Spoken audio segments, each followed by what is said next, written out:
Vakar į mūsų gydymo įstaigą atvyko pacientė dėl gyvybei pavojingos traumos.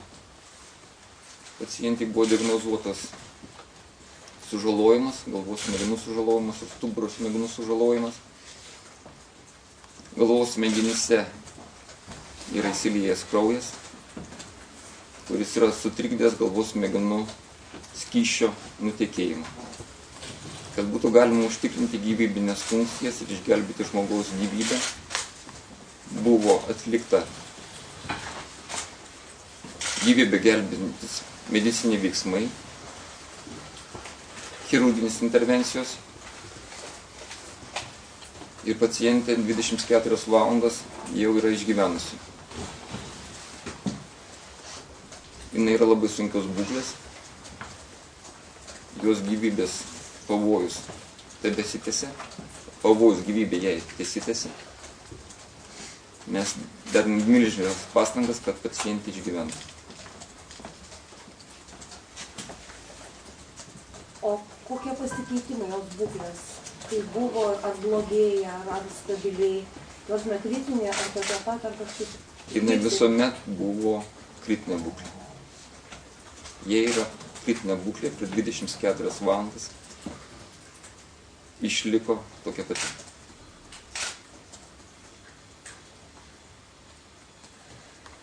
Kokios prognozės?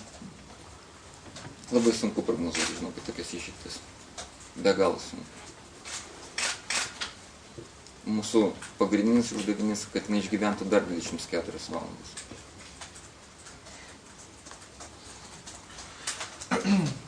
Vakar pacientės vyras sakė, kad jau daugiau operacijų atlikti negalima. Tai čia buvo ta prasme, kad vakar nebuvo galima, ar apskritai jau intervencija negalima?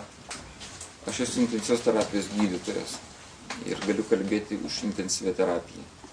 Ar bus taikomos kokios nors chirurginės intervencijos, ar jos yra būtinos spręsti neurochirurgai.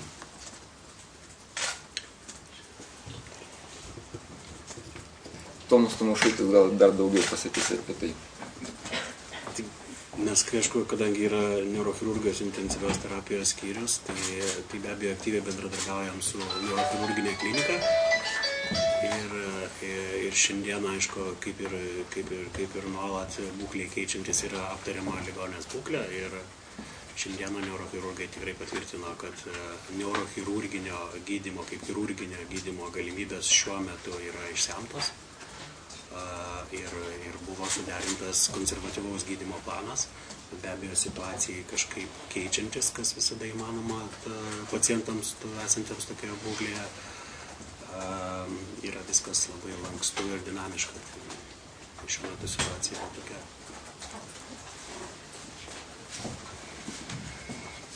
Tas krypimas į gerą, kas turėtų įvykti? Ta prasme, tynis turi praeidinėti smegenų. Pirmiausia, turi pacientės gyvybinės funkcijas stabilizuotas. Nes gyvybinės funkcijos pacientės šiuo metu yra nestabilios ir yra palaikomos aparatinė medikamentinė pagalba intensyvios terapijos skyriuje. O daugiau kažkokių pašalinių indikacijų nėra, kad būtų ar infekcija kokia ar dar panašiai? Kol kas mes neatradom jokių komplikacijų nesusijusių su vakar įvykusia trauma. Visą laiką kalbam apie galvos smegenis, o kaip dėl nugaros? Nugaros stipriai pažeistas nugaros smegenis? Mes negalim daug kalbėti apie nugaros smegenų pažeidimą, nes šiuo metu yra diagnozuotas slankstelio lūžis. Slankstelio lūžis su pasislinkimu, tačiau nebūtinai jisai vienaip ar kitaip žaloja arba veikia nugaros smegenų funkciją. Bet kadangi šiuo metu būklė yra dėl gyvybei pavojingų būsenų ir dėl galvos smegenų būklės yra labai sunkiai, todėl detalesnius tyrimus vertinant nugaros smegenų pažeidimą nėra galimybės dabar ir turbūt prasmės atlikinėti. Dėl to, kad vis tik tai pažeidimas nugaros, slankstelio pažeidimas yra pakankamai žemai ir jisai kažkaip tai pacientės gyvybinių funkcijų neįtakotų, net jeigu ir būtų kažkoks tai nežymus sutrikimas. Ir jį būtų visada galima būklėje stabilizavus detaliau ištirti ir turbūt ar chirurgiškai ar kitaip koreguoti.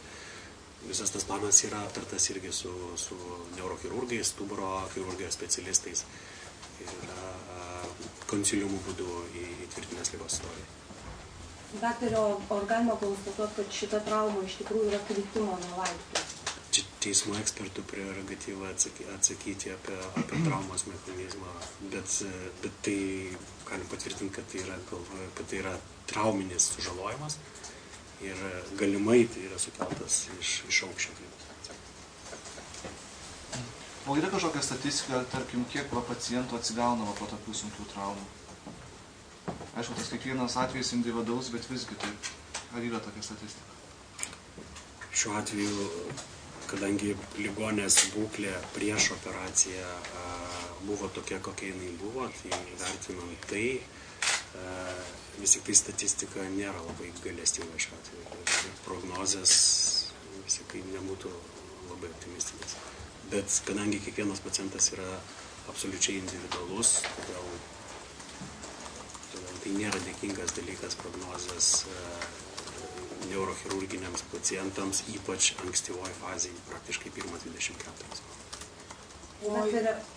Imant optimistiškiausią variantą, ar turėtų šansų, sakykime, atsigauti visiškai ir ar tie... Mes labai to norime. Mes siekime, kad jinai galėtų gyventi. O nustatyta, kiek smegenų ląstelių jau yra žuvusių? Rodo kompiuterinės tomografijos nėra? Neįmanoma nustatyti procentaliai žuvusių galvos smegenų ląstelių kiekio. Nei dabar, nei vėliau. Sužalojimas yra labai sunkus. Tik tiek galim pasakyti. Labai sunkus sužalojimas. Sakykit, prašau, mes prisimename, kaip tas politikas galėjo, tam dar jums skiria Rimantas Rusas po patirtos traumos. Sakykit, suvedant analogiją, ar yra panašumų tarp tų, reiškia, sužalojimų pobūdžio? Trauma. Tai buvo labai senai atsitikimas ir, aišku, jisai įstrigęs su... Analogija tik tai diagnozė, kad yra galvos smegenų trauma. Bet, kaip jau minėta, žmogus kiekvienas serga labai individualiai. O tai dabar, sakykime, pati baisiausia prognozė, tai po 24 valandų, jeigu pasikeitimų į gerą pusę nėra, tai aparatūra atjungiama?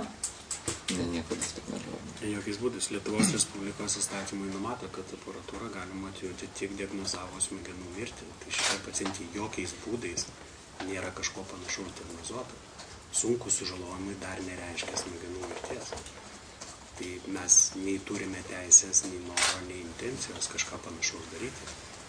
Mes sieksime visais būdais kaip tik pagerinti tų smegenų veiklą ir užtikrinti jos gyvybines funkcijas.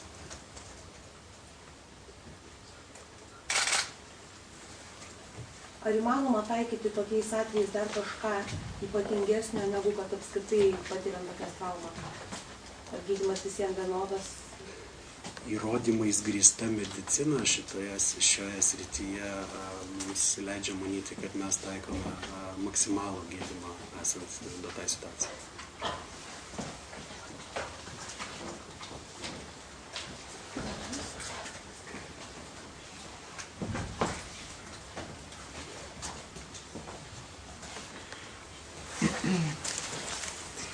Ar viskas?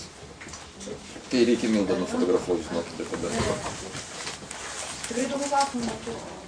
Milda, tai kai mes pasirodėm? Labai gerai pasirodėm. Ar rytoj, jeigu būtų naujiena, rytoj 10 valandą galime vėl tai preliminariai tą laiką tokį rezervuotus? Gerai, aš manau, kad taip.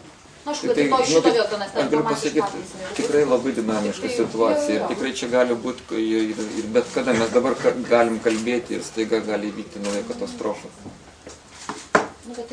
Gyvenimas yra toks nenuspėjamas gyvenimas. Gerbimi kolegos, gyvenimas yra visiškai nenuspėjamas. Mūsų gyvenimas nenuspėjamas. Jūsų gyvenimas taip pat nenuspėjamas.